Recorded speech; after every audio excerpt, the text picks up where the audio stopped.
Assalamualaikum warahmatullahi wabarakatuh. Kami dari kelompok 3 ingin mempresentasikan teknologi ramah lingkungan dengan guru pembimbing Bapak Isman Hadi SPD. Saya akan menjelaskan pengertian dan prinsip teknologi ramah lingkungan. Saya menyebutkan perilaku hemat energi. Saya menjelaskan aplikasi teknologi ramah lingkungan di bidang energi dan transportasi, di bidang lingkungan dengan di bidang industri.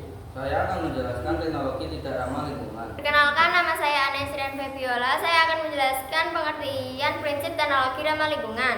Teknologi ramah lingkungan atau sering disebut sebagai sustainable teknologi atau green teknologi merupakan penerapan teknologi yang memperhatikan pelestarian lingkungan. Teknologi tersebut bertujuan untuk memberi kemudahan dalam pemenuhan keperluan manusia. Teknologi ramah lingkungan bertujuan untuk menghasilkan suatu produk atau jasa yang dapat dicari dan menghasilkan limbah yang tidak berbahaya untuk lingkungan.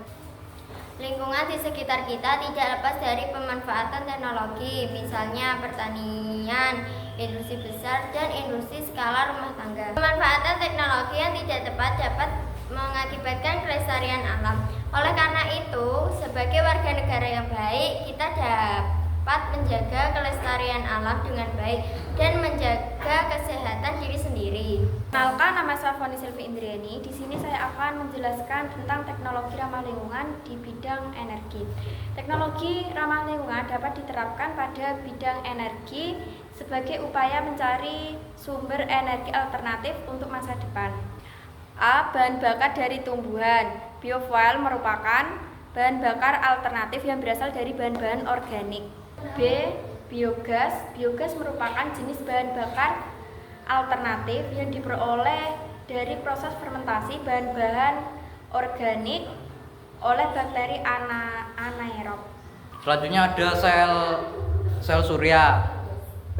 Jenis energi listrik yang dapat dihasilkan oleh cahaya matahari, sehingga teknologi ini sangat menggantungkan oleh cuaca. Kita dapat menemukan sel surya biasa dijadikan oleh lampu jalanan, lampu dinding, atau lampu rumah. Selanjutnya ada pembangkit listrik tenaga air. Teknologi yang memanfaatkan aliran air untuk menghasilkan listrik. Prosesnya adalah generator dan turbin yang saling bekerja sama. Selanjutnya ada pembangkit listrik tenaga pasang surut air laut dan ombak. Teknologi ini dapat menghasilkan energi listrik dengan memanfaatkan pasang surut air laut dan ombak. Biasanya dipasang di dasar lautan atau sungai untuk menghasilkan energi listrik yang lebih efektif. Selanjutnya ada pembangkit listrik tenaga angin. Teknologi ini memanfaatkan angin untuk menghasilkan energi listrik. Biasanya ini dipasang di daratan yang luas atau di wilayah lautan.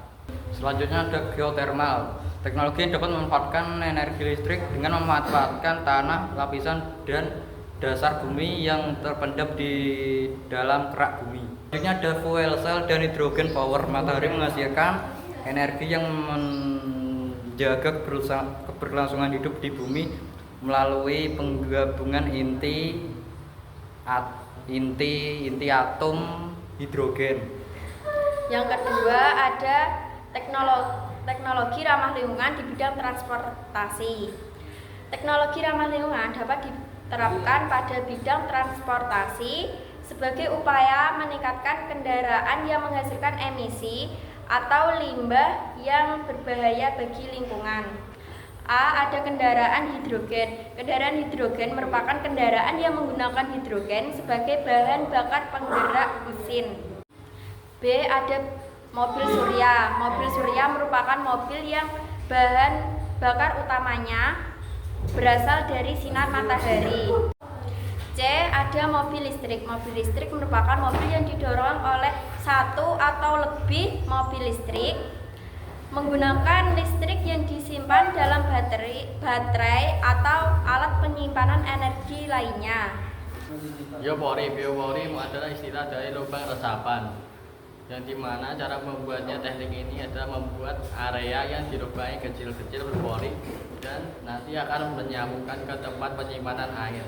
Biopori memiliki banyak manfaat seperti mencegah banjir saat hujan pada musim hujan dan menjaga ketersediaan air pada musim kemarau, dan juga dapat mencegah penyakit menular yang dari air seperti demam berdarah, malaria, dan lain-lain. Selain itu dapat juga menjaga ekosistem tanah dan kesuburannya, dan juga dapat membuat kompos dengan cara menambahkan daun dan tumbuhan pada lubang biopori. Yang kedua ada fitoremediasi. Fitoremediasi merupakan pemanfaatan tumbuhan untuk menghilangkan, menstabilkan, mengurangi penyebab dari polusi udara, yaitu polutan seperti pestisida, minyak, zat, dan lainnya. Fitoremediasi baru berkembang pada tahun 1990 saat dapat memperbaiki daerah yang tercemar zat radioaktif seperti cesium, strontium, dan uranium dengan menggunakan tumbuhan bunga matahari. Toilet pengompos atau composting toilet merupakan toilet kering yang digunakan untuk melakukan dekomposisi atau pemurnian terhadap feses yang dihasilkan oleh manusia secara aerob. Keempat, pemurnian air atau water purification. Water purification digunakan untuk menghilangkan zat-zat tertentu agar dapat airnya digunakan untuk melakukan aktivitas yang menggunakan air seperti mencuci dan mandi dan lain-lainnya. Dan yang terakhir ada pemurnian air sederhana. Pemurnian air sederhana dapat dibuat dengan menggunakan batu, arang, kerikil, pasir, sabut, dan sabut kelapa, dan dengan cara mengalirkan air melewati bahan-bahan tersebut sehingga dapat menyaring kuman dan kotoran dan membuat air menjadi bersih dari kotoran-kotoran tersebut. Selanjutnya ada teknologi ramah lingkungan di bidang industri. Biopolwing adalah jenis teknologi ramah lingkungan yang terinspirasi dari pelapukan kayu dan sampah tanaman oleh mikroorganisme. Proses pelapukan kayu ini dilakukan secara alami oleh mikrob dan jamur. Jenis mikroorganisme ini adalah jenis kapang. Perkenalkan, nama saya Naizatul Bunga Serpi, absen 24 dari kelas 9D. Saya ingin menjelaskan tentang perilaku hemat energi. Perilaku yang dapat digunakan untuk menghemat energi yaitu: pertama, membudayakan bersepeda dan berjalan kaki. Selain menghemat BBM, bersepeda dan berjalan kaki juga dapat mengurangi polusi udara. Yang kedua, matikan kendaraan jika tidak terpakai dan jangan terlalu lama menghidupkan kendaraan sebelum digunakan. Yang ketiga, matikan lampu saat tidur dan siang hari. Maka dari itu, sebaiknya membangun rumah dengan banyak jendela sehingga sinar matahari dapat masuk pada siang hari. Yang keempat, jika menggunakan pompa listrik untuk mengalirkan air, sebaiknya isi bak mandi dan tempat penampungan air dalam sekali waktu. Yang kelima, membuat jadwal mencuci dan menyetrika secara teratur. Yang ketujuh, jika menggunakan kendaraan sebaiknya berangkat lebih pagi agar terhindar dari kemacetan. Kemacetan dapat membuang BBM secara percuma. Yang kedelapan, menggunakan alat yang hemat listrik. Yang kedelapan, jangan membuang kertas secara percuma. Yang kesembilan, menggunakan air secukupnya saat mandi dan mencuci. Perkenalkan, nama saya Muhammad Abdul Muiz akan menjelaskan tentang teknologi tidak ramah lingkungan. Teknologi tidak ramah lingkungan adalah teknologi yang menghasilkan sisa atau limbah yang dapat membahayakan lingkungan. Teknologi tidak ramah lingkungan menggunakan sumber energi yang tidak dapat diperbarui seperti minyak tanah dan batu bara. Minyak bumi memiliki banyak manfaat dan dijadikan sebagai bahan baku seperti aspal, pelumas, nafta, solar, minyak tanah, aftur, dan bensin dan LPG.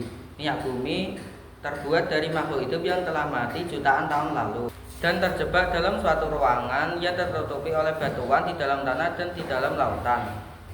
Untuk mengambil minyak bumi, kita harus mengebor ruangan itu dan mempompanya keluar. Dalam proses penyulingan, minyak bumi dipanaskan untuk memisahkan komponen-komponen penyusun minyak bumi berdasarkan titik-titiknya.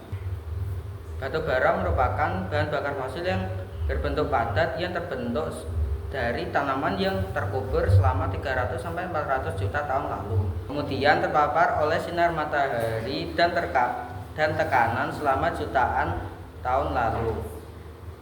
Batu bara digunakan untuk menghasilkan energi panas dan energi listrik.